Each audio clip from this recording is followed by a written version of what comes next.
মই বাপুক দিম দেচোন দিব দে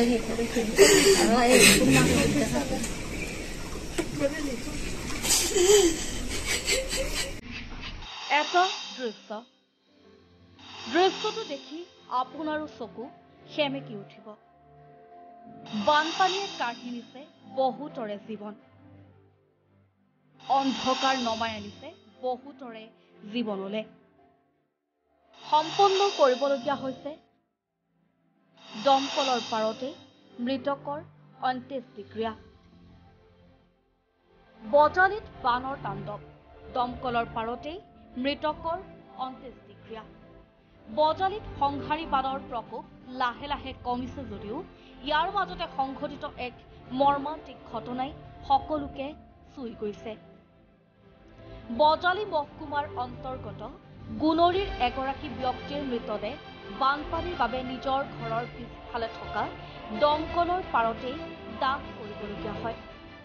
উল্লেখ্য যে বজালি মহকুমাৰ অন্তৰ্গত পাটাচাৰকুছি সমষ্টিৰ গুণৰীৰ বাসিন্দা ৪৩ বছৰীয়া হীৰেন তালুকদাৰ নামৰ ব্যক্তিগৰাকী যোৱা ২২ জুনত গুৱাহাটীৰ এখন চিকিৎসালয়ত উচ্চ ৰক্তচাপজনিত ৰোগত আক্ৰান্ত হৈ মৃত্যুবৰণ কৰে। ইয়াৰ পিছতেই তেওঁৰ মৃতদেহ ২৩ জুনত নিজ গৃহলৈ লৈ অনা হয় যদিও ইতিমধ্যে সংহাৰী বানে চৌদিশে জলমগ্ন কৰি পেলায়, যাৰ ফলত হিন্দু ধৰ্মীয় পৰম্পৰা অনুসৰি মৃতদেহ দাহ কৰাৰ বাবে মহান বা পথাৰৰ অভাৱত ভুগিবলগীয়া হয় পৰিয়ালটো। এনেস্থলত পৰিয়ালটোৱে নিজ গৃহৰ পিছ চোতালত থকা দমকলৰ পাৰতেই অন্ত্যেষ্টিক্ৰিয়া সম্পন্ন কৰিবলগীয়া হয়।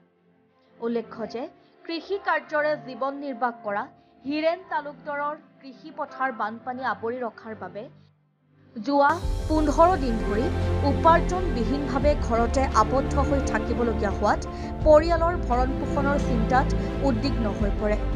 তেওঁৰ জ্যেষ্ঠ ভাতৃ তথা এসময়ত CRPFত SI হিচাপে কৰ্মৰত প্ৰয়াত ঘনশ্যাম তালুকদাৰো ১৯৯৮ চনত ব্ৰেইন টিউমাৰত আক্ৰান্ত হৈ মৃত্যুবৰণ কৰিছিল। সংবাদ মাধ্যমৰ আগত তালুকদাৰৰ পিতৃ সূৰ্যকান্ত তালুকদাৰে কয় যে ৩জনৰ ভিতৰত মোৰ ২ পুত্ৰৰ ইতিমধ্যে কম বয়সতে মৃত্যু হ'ল। এই বয়সত মই এতিয়া কি কৰিম নাজানো। মোৰ এতিয়া যেন আৰু একোৱেই হেৰুৱাবলগীয়া নাই। আনহাতে হীৰেনৰ পত্নীয়ে কয়, ধান আৰু শাক পাচলিৰ খেতি কৰি জীৱন যাপন কৰা মোৰ স্বামী যোৱা ২ সপ্তাহৰ পৰা হোৱা নেৰা নেপেৰা বৰষুণ আৰু তাৰ পিছত হোৱা বানপানীৰ বাবে হতাশ হৈ পৰিছিল। কাৰণ এই বানে তেওঁ অতি কষ্ট আৰু পৰিশ্ৰমেৰে কৰা ধাননি পথাৰ সম্পূৰ্ণৰূপে নষ্ট কৰি পেলাইছিল। তেওঁ কয়, আমাৰ একমাত্ৰ পুত্ৰই পাঠশালাৰ বজালি উচ্চতৰ মাধ্যমিক বিদ্যালয়ত ৮ম শ্ৰেণীত পঢ়ে।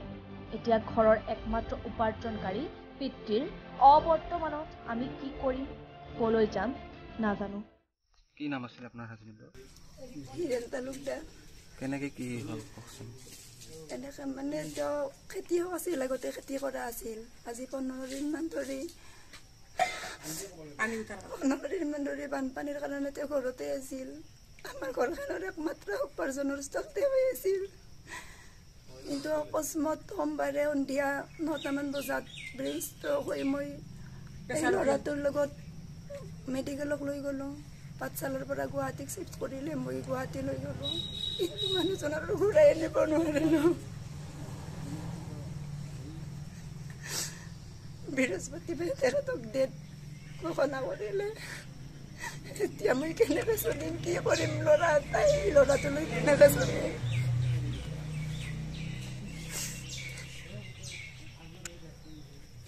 News desk report, the spot on.